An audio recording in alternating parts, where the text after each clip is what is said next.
Assalamualaikum warahmatullahi wabarakatuh. Saya Asrara Kalista Putri Rahayu dari Manajemen Operasi dan Swasta ingin menyampaikan 5 insight saya terkait materi perencanaan agregat, sales, dan operations planning. Insight yang pertama, alur dari sales, operations planning, serta perencanaan agregat ini berangkat dari peramalan permintaan dan pemasaran produk yang terjadi di sebuah pasar. Kemudian perusahaan akan melakukan dan menentukan apa yang akan dibuat guna memenuhi kebutuhan permintaan di pasar tersebut. Setelah itu, dilanjutkanlah dengan kegiatan research and development mengenai produk tersebut, yang kemudian akan dilanjutkan dengan proses perencanaan dan keputusan mengenai berapa kapasitas produk yang akan dilakukan. Lalu bermuara kepada perencanaan agregat yang sangat detail untuk penjualan dan operasi yang memperhatikan aspek rantai pasokan, inventory, pekerja yang dibutuhkan hingga ke subkontraktor. Setelah itu, barulah ditetapkan jadwal produksi sesungguhnya dan MRP system serta jadwal yang detail bagi para pekerja. Nah, MRP system ini merupakan sistem yang membantu perusahaan untuk menghitung perincian bahan baku atau input yang diperlukan dalam suatu proses produksi. Kemudian insight yang kedua, perencanaan agregat merupakan suatu rencana penetapan kapasitas produksi secara keseluruhan yang bertujuan memenuhi tingkat permintaan yang diperoleh dari peramalan atau forecasting. Perencanaan agregat ini mengedepankan aspek ramalan akan suatu produk, inventory, kekurangan, hingga ke perubahan tenaga kerja sebagai bentuk untuk menciptakan perencanaan yang kompleks sehingga mampu mewujudkan rencana yang efektif dan efisien. Perencanaan agregat ini menggabungkan sumber daya internal maupun sumber daya eksternal, di mana perencanaan agregat ini merupakan bagian dari sistem perencanaan produksi. Nah, dalam perencanaan agregat ini juga dikenal dengan istilah disagregasi, yaitu kegiatan memecah rencana menjadi lebih detail, di mana akan diwujudkan jadwal yang terbaik, yaitu produksi induk yang merincikan apa yang akan dibuat serta kapan waktu pelaksanaannya.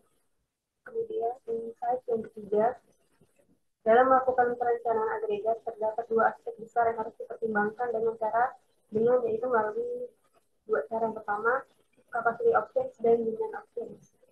Nah, capacity options ini terdiri dari pertimbangan mengenai yang pertama, ada mengatur level persediaan, kedua itu mengubah jumlah pekerja dengan melakukan perekrutan atau pemberhentian, yang ketiga itu melakukan variasi tingkat produksi melalui kinerja lembur atau waktu kosong, yang keempat itu subkontraktor, dan yang kelima itu menggunakan pekerja paruh waktu.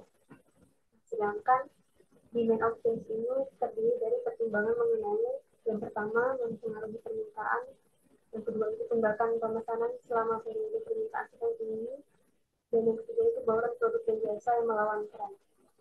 Kemudian insight yang keempat yaitu dalam mengatur level atau tingkat persediaan, perusahaan itu dihadapi pada pilihan apakah akan meningkatkan atau menurunkan persediaan dalam periode permintaan rendah untuk memenuhi permintaan tinggi di masa yang akan datang.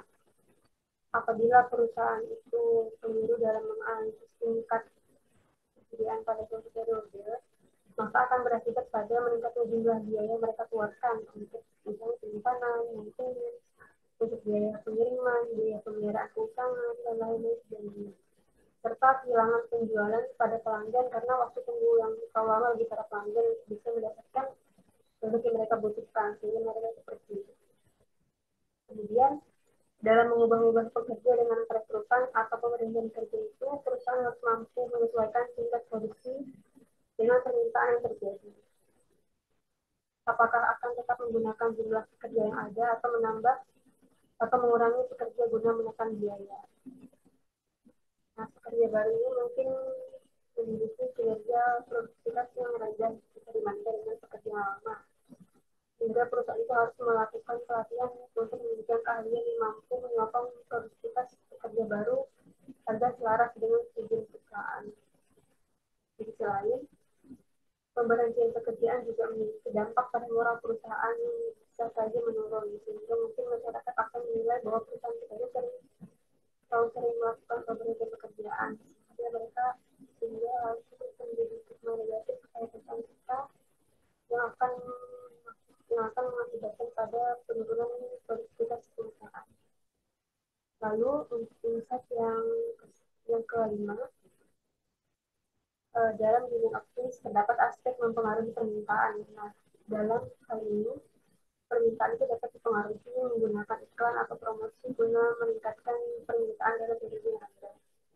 Iklan atau promosi ini itu bisa menjadi stimulus atau untuk menarik eh, niat masyarakat kepada suatu produk perusahaan bisa menaikkan permintaan di suatu waktu yang memang permintaan sedang turun artinya dan sebagainya.